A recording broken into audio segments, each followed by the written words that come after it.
Como le he comentado, se lo comenté ayer y hoy estuvo en nuestro primer resumen. Ayer se presentó en la conferencia matutina en Palacio Nacional la Comisión Presidencial para la Reforma Electoral y vamos a hacer un balance de lo que se dio a conocer.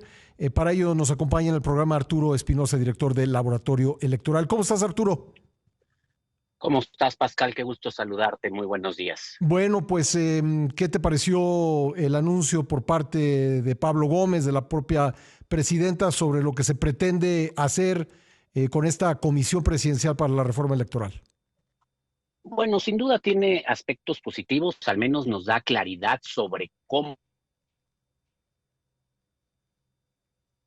va a desempeñar, cuál es su plan y cuáles son los tiempos y los temas. Uh-huh. Lo cual hay que decir que si bien antes se habían señalado algunos aspectos, pero pues esto indica que van a ser un trabajo mucho más profundo, mucho más de fondo. De entrada, tienen 6 meses de trabajo, la propuesta se la presentarán a la presidenta hasta enero de 2026, lo que quiere decir que en este periodo de sesiones del Congreso no se va a desahogar, Uh-huh. probablemente será en el siguiente para ver si alcanzan a que aplique en 2027, lo cual habría que ver dependiendo del alcance.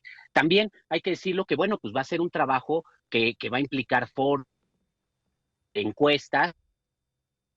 Aquí la interrogante es si realmente va a ser un ejercicio plural de escucha de todas las voces o va a ser un ejercicio más bien de simulación, como ocurrió con la reforma judicial, en el que si bien pues van diferentes voces y diferentes pensamientos, ideas, pero Uh-huh. ellos ya tienen su propuesta definida y no la van a cambiar. ¿Tú crees Y que hay, finalmente, que hay lugar a ser optimistas de que esta va a ser una reforma con una discusión plural?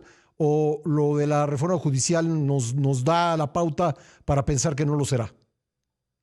yo creo que justo por cómo se han venido desarrollando y cómo se fueron desahogando las reformas, no solo la judicial, la desaparición de órganos autónomos y otras reformas en el último año, indica que no va a ser un ejercicio plural, no va a ser un ejercicio abierto, no va a ser un ejercicio realmente de escucha, sino que pues, va a ser un ejercicio de simulación. Pero sí quiero destacar que esta en particular tiene un componente diferente. Se trata de una reforma a las reglas de acceso al poder, Pascal, Ujú. y eso me parece que cambia las cosas. Si en las reformas a las reglas de acceso al poder no hay un consenso absoluto de todas las fuerzas políticas, no hay acuerdos y no hay apertura para el diálogo, esto puede repercutir gravemente en quienes resulten electos en los próximos comicios y en la legitimidad de los próximos comicios.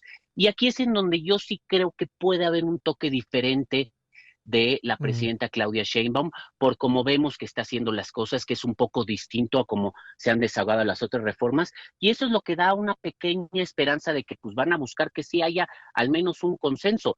No quiere decir que va a ocurrir, Ujú. insisto, la experiencia nos indica que no buscan consensos. Ayer he escuchado unas declaraciones de Gerardo Fernández Noroña en la que dice que Sí, pues prácticamente que ellos por no qué tendrían que negocian hacerlo, ¿no? y esta postura, pero pues hay que recordar que Ujú. ellos cuando fueron oposición en los diferentes partidos en los que estuvieron, siempre exigieron eso, Ujú. particularmente en las reformas electorales, que Ujú. hubiera acuerdo y eso lo hace diferente.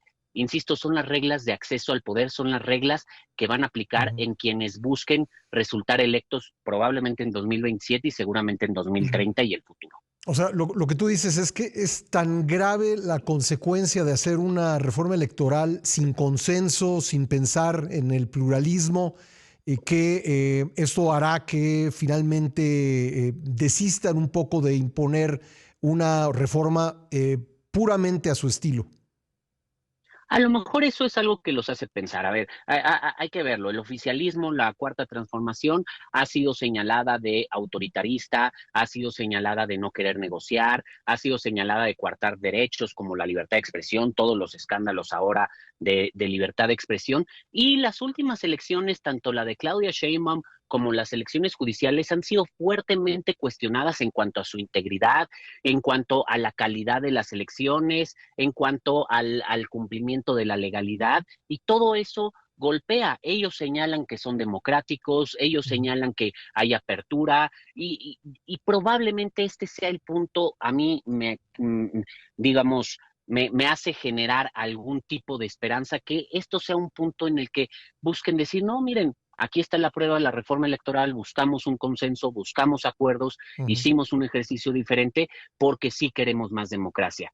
Y esto se va a ir viendo conforme se vaya llevando a cabo el desahogo de los trabajos de la comisión. Insisto, si llevan a cabo estos foros y se ve que hay pluralidad, y no solo que hay pluralidad en Ujú. cuanto a las voces, en cuanto a las representaciones, sino que se están recogiendo estas ideas y estas visiones, porque en los foros, yo recuerdo, yo participé en los foros de la reforma judicial y había pluralidad de visiones, se advirtieron los riesgos, se dijo por qué no era una buena idea y no se recogió ni una Ujú. sola de estas ideas, de estos análisis, de estos estudios, como, y eso pues se impuso la reforma. Hay que ver si aquí el tiempo irá Ujú. viendo si nos da la razón en el sentido que van a hacer un ejercicio similar y van a imponer, o si realmente han aprendido un poco del pasado y se han dado cuenta que sí tienen que buscar consensos, aunque sean mayoría, es cierto que son mayoría, Ujú. pero también es importante que haya acuerdos, que haya consensos.